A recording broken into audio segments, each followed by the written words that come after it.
I'm Jeffrey Clark. I'm a clinical social worker in Spokane, Washington. I've been in practice about 5 years total. I graduated from Eastern Washington University in 2019 with my master's in social work.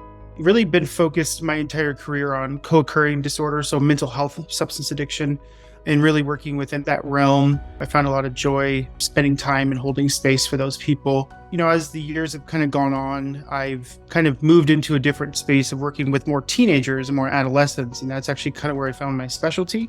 It's always hard to find the right population. And so, that was just how it kind of came, as I ended up working inpatient for adolescent teenage girls and fell in love just working within that population and just doing the same work, co-occurring, really trauma focused. It's kind of, my practice overall. I see on average of about 20 to 22 clients a week.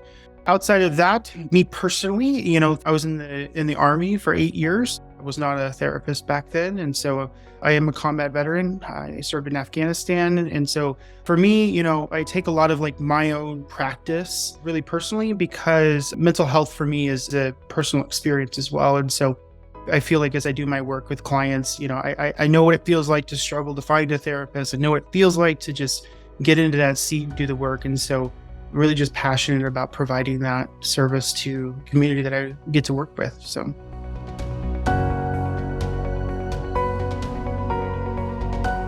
I partnered with Mindful really on a happen chance. So I was happy with where I was at, but I really wanted to kind of put my shingle back out there again. So I had been in private practice before in the Spokane community in 2019 and 20. Obviously, COVID became the party. And so I ended up closing my practice due to catching COVID. And so I was traveling in Seattle. I was actually going to a Mariners game with my family, and we were staying in a hotel in Everett. And I ended up seeing something online about Mindful, and liked the website, kind of didn't even tell my wife that I was inquiring about it, and everything looked good. I kind of saw some things, looked at the providers. I saw a couple names that I knew. Obviously, I'd been in the field by then at about 4 years. So I kind of knew some people within the areas of Seattle and, maybe a few people in Spokane. And so I reached out. That's kind of how it started. Just put my name in the hopper, I guess.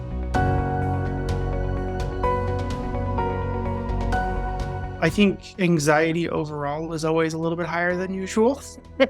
I would say getting into Mindful, going through that journey of onboarding, there was a ton of things. I mean, there's a laundry list of anxieties that I had, both professionally and personally. And of course, my family even had some concerns as well, given, COVID was the big thing when I first tried this. But yeah, I mean, there's definitely a lot of anxieties. I mean, the way that it kind of worked out was the first couple interview kind of meetings, and it was with Maddie and Xavier. Those are the two names, and I love them to death and I adore them. I still talk to Xavier as much as I can. We talk about football all the time, so it's really cool that we have a good connection there. I really was just able to talk about it. I was concerned about anything from taxes to caseloads. It was just really a lot of anxiety. And so between talking to them, and then, when I did get onboarded, my account manager at the time, did a great job. Every week I was meeting with her. We would meet for 30 minutes. I think a few times we met for an hour, really just trying to see what I was comfortable with. And then we'd actually go through different things. So she would show me, this is how you go into the EHR system, electronic health records.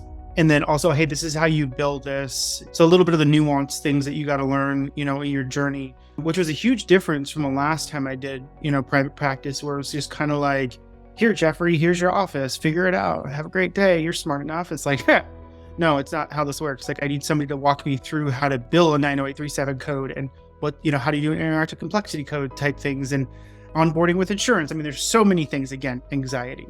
And so the last piece of really kind of to answer the question of where did it all kind of come together? And I would say it probably took, I'd say 6 to 7 months, actually hit a year in a couple weeks of being with Mindful. It was going to the building block seminars with Derek, and also just the community events with meeting with people. That's kind of where everything started getting reduced. My anxiety levels were becoming less and less noticeable when it came to my business and having my practice.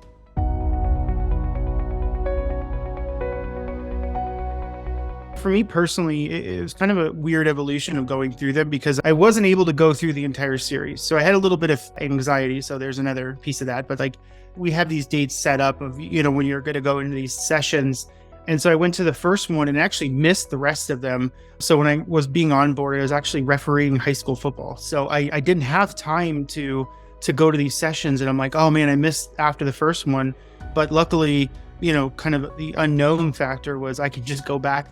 But the beauty of it is that when I went back into it, it wasn't the same thing. I mean, yes, there was this broad overarching, theme of the conversation, but it wasn't about him talking. He'll kind of present the topic and then like open the floor. It really becomes this collaborative community environment. If I wanted to participate, I could. I know in one of the seminars I spoke directly about, we were talking about billing, and I kind of voiced some, I don't know, just the difficulty with some of the insurance companies and wanting access to services for my veterans that I am a veteran and like I want to serve veterans, and the insurance companies that serve veterans is notoriously complex and nobody wants to hear that, but that's just the reality that we live in the United States. And so, Derek definitely listened to me, validated my concerns, and then, kind of talked me through how we can, continue to advocate for that population that I wanted to work with. So there was, 30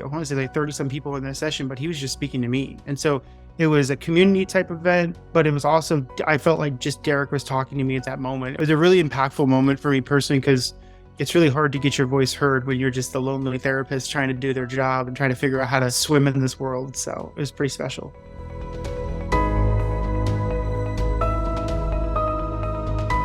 Hands down, community.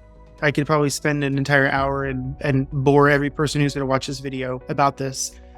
Going into private practice is a really intimidating thing. And there's a lot of therapists out there that will say, hey, you don't need a managing company. You don't need, anybody. You can do this all on your own. And that's true. There are clinicians out there that are rock star status that can do that. But then there are other clinicians like myself who actually don't want to do some of the administrative things. I don't want to talk to insurance companies. I want to help clients. I want to be a social worker. I want to be a therapist. Not having the burden that could come from being a therapist without somebody like Mindful to be partnered with is just something I just didn't want to do, right? And so the benefit that I really didn't realize, like I said, the community aspect really didn't come until I started going to the events. The big thing that Mindful does is there's always events kind of churning in the system. You go to the website, there's the calendar of events, and I'm notorious for not looking at it, but thank God they send emails. I try to sign up for every one of them that I can make. I know one of my favorite ones so far, again, I've only been partnering with Mindful for about a year, but I've been to 3 or 4 events now. But I ended up going to the Seattle Mariners game. Gosh, I don't even remember when that was. I want to say it was June, maybe-ish. I don't even know. But I drove over from Spokane, family in tow. Family went to the baseball game. We had family living in Seattle, and so they did their thing. And then I just hung out actually with Mindful. And so it was one of the most special times that I can say professionally that I've had since I got out of the military. As a veteran, like, community is really important to me. Having that, I wouldn't say the brotherhood per se, but the connection, the community, the aspects that we're doing something really difficult, right? And we need each other to do it. And so that's really like how I feel connected with like Xavier and a few of the other people, and like the laundry list of people. But yeah, it was definitely the community aspect. And so I feel pretty lucky to be able to have that opportunity. That's honestly the biggest thing. You can't even put it on anything. It's the one aspect I felt I needed, and I got it. It was definitely not what I thought I was going to get. It's actually way more than I wanted. And that's awesome. Like, I like the fact that Mindful encourages their entire community to come together.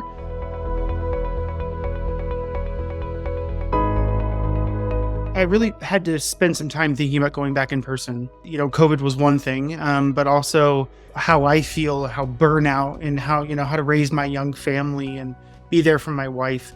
The one thing that really led me to ultimately just go with it is that I love being around humans. There's just something special about somebody coming in to see me and trusting me with their story. I don't have all the answers for them, and I try to make that known right away, but I will definitely sit with them as we try to figure out how to make their world, their system more tolerable. And so Going in person is one of those ways that we can do that. The physical presence aspect. I'm sitting down, I'm kind of in a somewhat of a cozy chair, but I'm actually 6 feet tall, right? And I weigh 225 pounds. So I have a physical presence in a room, right? And so you can't get that on telehealth. And I do believe in telehealth. I do find it to be an effective modality, even for things like I'm an EMDR trained therapist. I do EMDR on telehealth. I do believe that it works. But there is something about humans that there's a connection about being in person, even if it is anxiety, which I believe we all kind of feel coming out of this, I would say coming out of COVID, but at this point, I don't even know. Knock on wood, I don't get it again. But yeah, it's, to kind of speak to the other part, it's just a passion to serve. That kind of sounds like a cliche of a veteran, right? Who served in the military. It's just passion to serve. But I really, really, really, with every piece of my body and my soul and my heart, I love working with teenagers. They don't do telehealth sometimes, right? It's just the reality, right? There's other computers they can be playing on, there's their phones they can be playing on. But in person, they get to be brave to walk through that door and have a seat. And then, we sit down and we start having a conversation, or maybe we play a card game, or maybe we use my computer to watch YouTube videos or something, because that's totally therapy, by the way. So just so everybody knows, teenagers like to listen to music, let them listen to music. It helps them talk, right? But yeah, it was just the passion to serve the community here in Spokane. I was born and raised here as well. And so this is my home, and I came back to it after the military. And I definitely feel like being in person is answering that call a little bit more than just providing telehealth services. Being excited about the future, I think, to kind of speak to that other part, having the opportunity to go to an office. Boom, there it is. I have colleagues, I have providers that can provide medication management. I can meet new people, create new professional relationships with those medication prescribers. That way I can have a coordination for care. Thus, I'm now impacting my client system.